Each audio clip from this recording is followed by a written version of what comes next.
Well, it is day one of split two of the LTA split. I'm joined right now by Inspired from FlyQuest, fresh off of a trouncing of Team Liquid. Would you call it a trouncing, Inspired? Would that be the exact word you would use? I'm not fluent enough in English to know what it means, so if you say so. Exactly. Okay, so you guys beat Team Liquid pretty handedly. They're kind of your rivals, I would say, in the league. Would you say that? I mean, they beat us in the final, and they are also won. I mean, they also won the last split, so I would say they are our rivals for sure. How surprised were you at how one-sided that game seemed?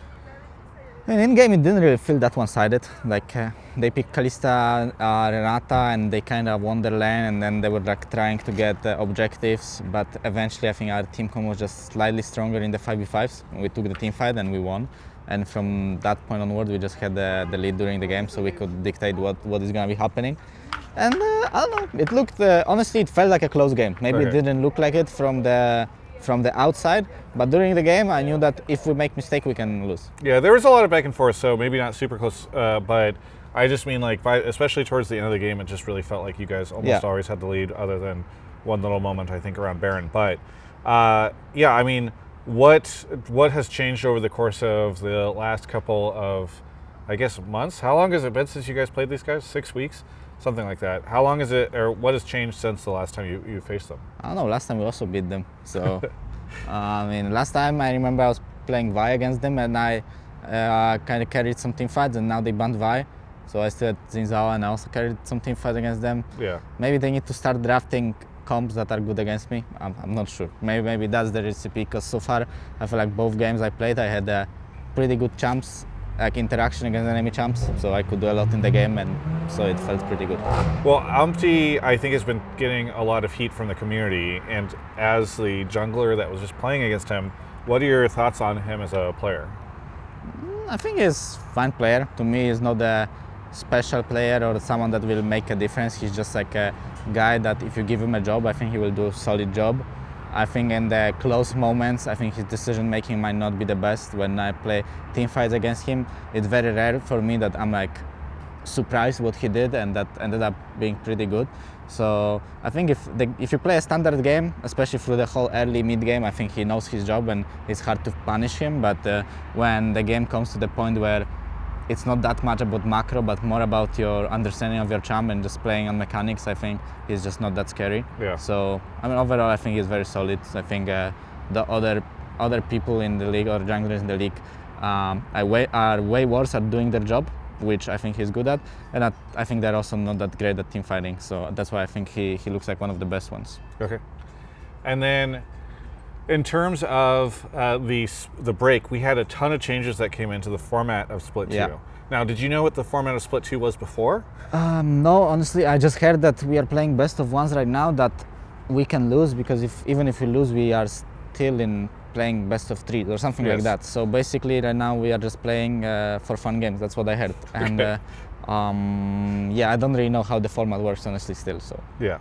Okay, well, are you excited that there are going to be best of 3s instead of best of 1s? I assume so. Yeah, I mean, best of 1s right now, for example, we were saying before the game, like, we waste so much time waking up early, then or not even early, just waking up, coming to the office, talking about draft, prepping, like changing clothes, and like all thinking about our official game. And then we come here, we sit here for like 2 hours in the studio, and then we go on stage, we prepare for like half an hour, and then the game might be done with 30 minutes, and you just go home. Yeah. So that just feels a bit weird. It's like if you play best of 3, at least you are there for 2 hours or even more. So at least it feels more professional. Like best of 1 just feels to me that I put all my day, all my efforts for that one game. I go on stage and it's over. So yeah, I like playing best of 3s for sure more. What do you think about Riot's decision to just make everything fearless now? I think it's a good idea. I mean, I was already, like, for so many years when I was talking with my teammates, I was like, I don't know why fearless is not the thing, like why meta has to be like set. Yeah. I wouldn't say, I liked it more when it was set, because to me it was just easier to learn the concepts of on the lanings and like my concept of the game when there are only like 3 champs picked in each role. And right now, when there is like so many possibilities with champions, it's really hard to have everything practiced. So it seems like sometimes on stage you kind of have to freestyle and play with the with your game knowledge, your ideas on how everything should be played. and I think that just makes my job harder because I like to play. I like to have everything calculated when I play. So sometimes I just have to freestyle a bit more, and it's just a bit more annoying. But I'm sure it's way better for viewers and everyone. So I think it's a good change. Do you spend a lot of time thinking about viewership and all that type of stuff? Not really, just sometimes I'm interested and I'm checking out how the esports are doing, not even just League, like how Valorant is doing, how other esports are doing, like CSGO, Overwatch. I just check how everyone is doing. So yeah, just a general curiosity about the state of stuff. Yeah. All right, after the game you did an interview, and at the end of it they made you spin a little thing and a man popped out. Yeah. Can you please tell me second by second what was going through your brain during that entire experience? Because on screen it was interesting. I mean, the box was so big, so I instantly knew someone has to be inside of it. Like there is no way that there's no one in it.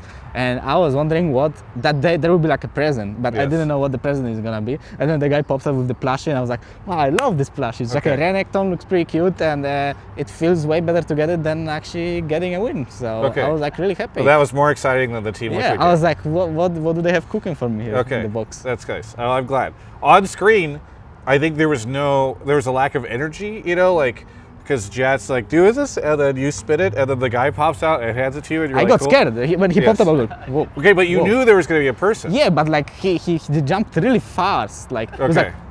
Okay, and so you thought for a moment you thought you were getting attacked. Yeah. Okay, and did you have like? Was this a moment for you to reflect on your ability to defend yourself? I already dashed back. Like, okay. So you were happy with your reaction to that moment. Quick dash, and I was fine. Okay, cool. Yeah, interesting. Unfortunately, you didn't have flash, I guess. It must have been cool then. All right. Here's the next question. Papa Smithy has been DMing me throughout today. Yeah. Because apparently, do you guys know that you're bringing cats to the studio? Really? Yeah, so there's, for the tailgate or fan party, whatever they call it, they change it all the time. Much like the name of the league, and they are bringing cats to get adopted, and so he's trying to get me to do an interview with Kobe about the cats. Do you know about the history of me and Kobe and the cat stuff? Okay. What's up with that? Yeah, you're a newer face. I live with Kobe. He's my roommate. Do you know that? Yeah. He really wants to get a cat. I don't want to get a cat, and this has been like a half a decade long thing. And fans used to show up with signs that say "Cat for Kobe." And so I'm worried that Papa Smithy is going to try to convince me to get a cat. Yeah. Do you think I should be worried about this? You work a lot with him, so. I mean, I think you should be worried about it. I think getting a cat is not the best idea because if you want to get a pet, just get a dog. Like. Does Basil know you have this opinion? I mean, I think everyone should have that opinion. Okay. I think dogs are just superior than cats. Okay. Yeah. Well, I will make sure that I bring this up with Kobe if he tries to do this. All right. Anyway, anything you want to say to any of the fans out there? Thank you guys for watching, and I hope you're gonna keep watching our games. And hopefully, this time in playoffs, we will not lose to 100 Thieves, and we will make it to the finals. And if we win the final, I will be really happy. So keep watching our journey. It's a long split, so there will be a lot of games to keep up with. Have you been to Vancouver before? Yeah, I was one time. Yeah, beautiful city.